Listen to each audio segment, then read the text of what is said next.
যুক্তরাষ্ট্রের নতুন শুল্ক নীতি পুনর্বিবেচনা করতে মার্কিন প্রেসিডেন্ট ডোনাল্ড ট্রাম্পকে চিঠি দিয়েছেন অন্তর্বর্তী সরকারের প্রধান উপদেষ্টা ডক্টর মোহাম্মদ ইউনূস। চিঠিতে আগামী ৩ মাসের জন্য ৩৭% শুল্ক আরোপের সিদ্ধান্ত স্থগিত রাখার আহ্বান জানান তিনি।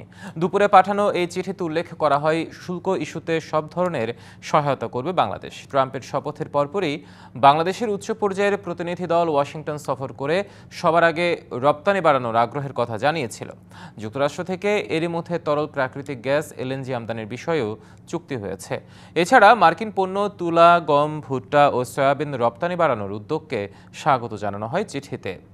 দক্ষিণ এশিয়ায় মার্কিন পণ্যের সবচেয়ে কম শুল্ক আরোপকারী দেশ বাংলাদেশ বলেও উল্লেখ করা হয় চিঠিতে। একই সাথে কিছু পণ্যে বর্তমান শুল্ক আরও 50% কমানোর পরিকল্পনার কথা জানানো হয়। বাংলাদেশে স্টার্লিং চালুর কথা জানিয়ে প্রযুক্তি, বিমান ও প্রতিরক্ষায় মার্কিন বিনিয়োগ বাড়ানোর সুযোগ তৈরি হবে বলেও জানানো হয় চিঠিতে।